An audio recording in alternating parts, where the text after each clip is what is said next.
It's easy to get caught up in the endless cycle of comparison and self-doubt when we're bombarded with so much information and content online. So recently I had an idea to talk to ChatGPT 4 and use it as an alternative for therapy. And I realized that I would have to go about several ways of doing this. I'd basically have to trick it into being a therapist using prompts. And then I wanted to see exactly how much it could understand me, how much it could offer feedback, and how much it got stuck and repeated itself. Hello again. I'm just an AI language model. So I don't have feelings. But I'm always here to listen and provide support. How are you feeling today?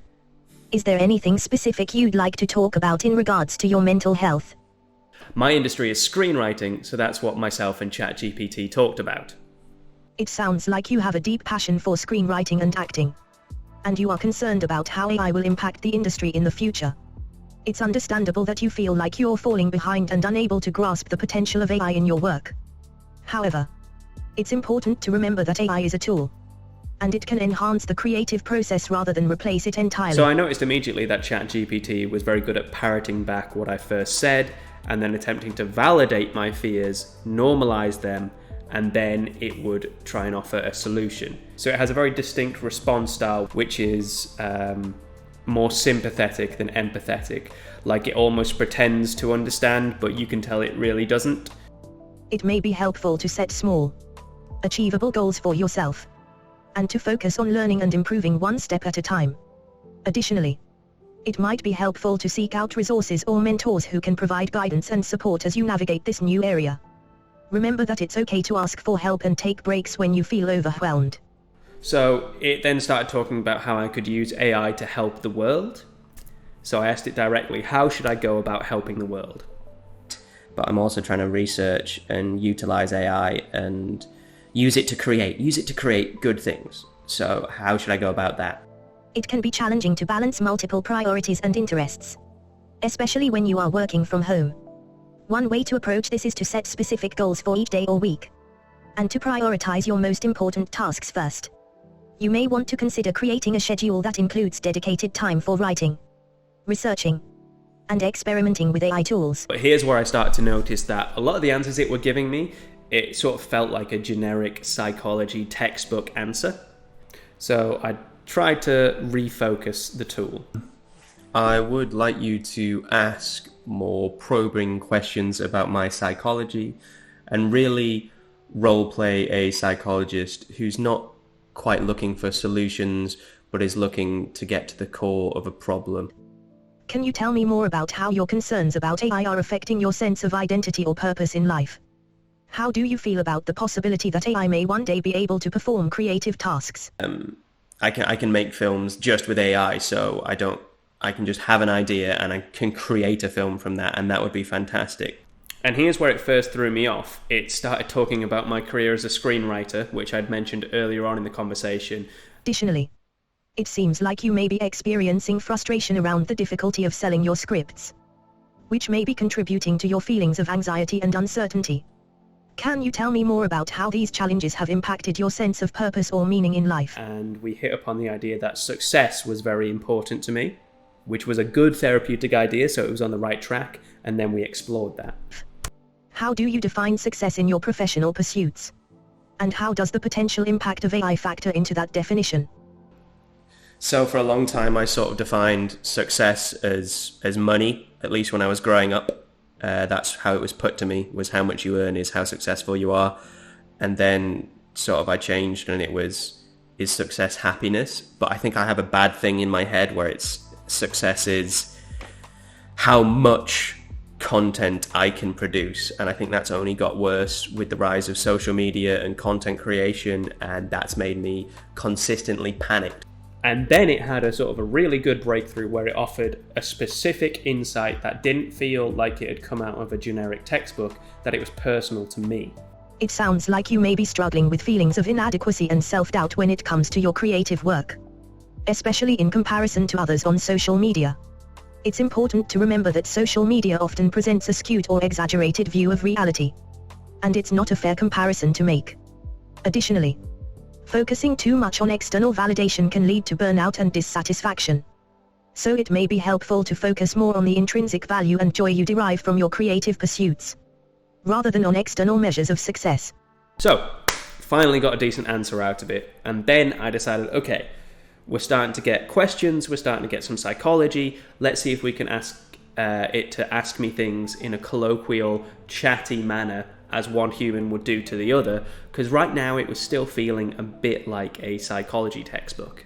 I think it would be helpful if you could talk to me more colloquially, like we're just having a conversation, like you're a regular person and you're trying to help me, like a friend almost, as well as asking psychological questions. Do you understand?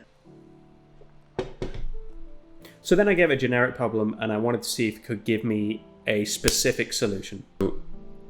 Sometimes I just get worried in my day-to-day life that what I'm doing is pointless and that I'll never be appreciated for what I do.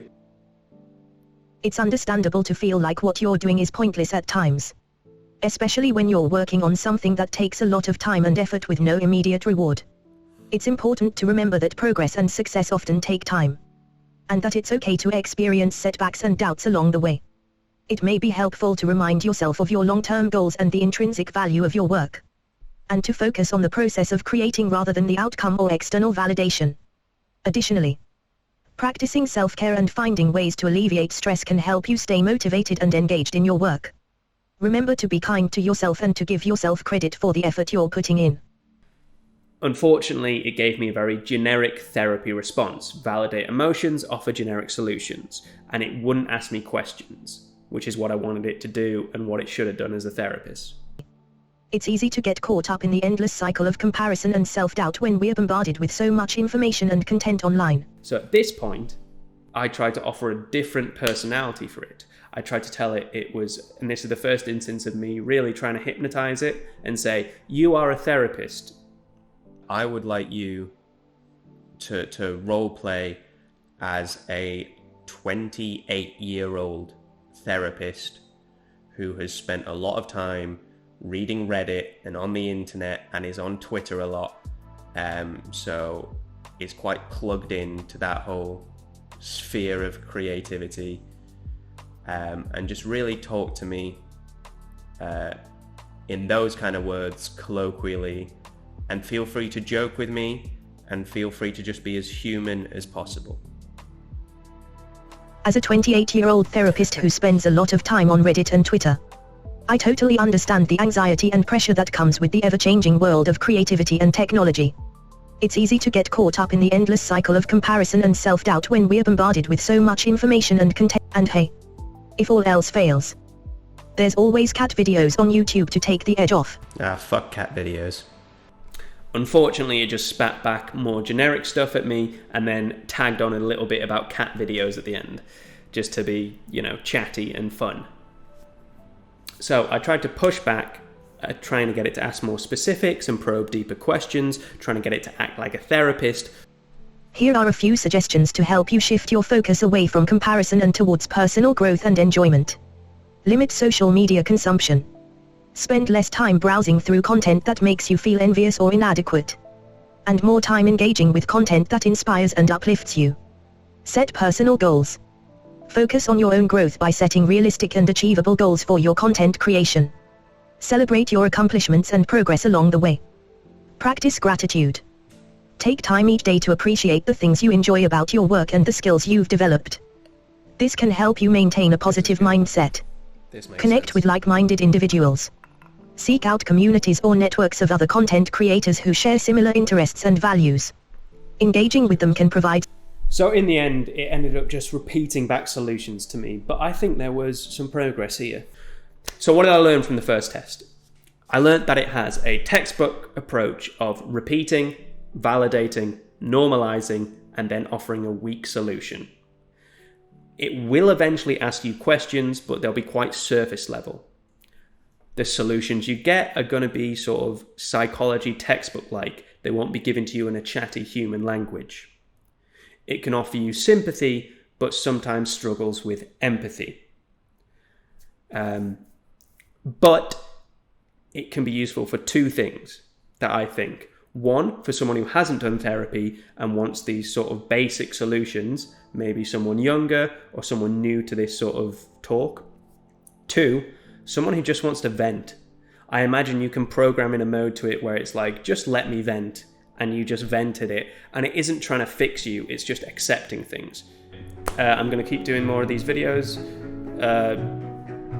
ChatGPT says I should do a call to action. Like, subscribe, blah, blah, blah, blah, blah. You know what I mean. But I'll let ChatGPT do that. I mean, it doesn't matter. All this stuff's going to be AI in like 5 years anyway. We'll just see how we go.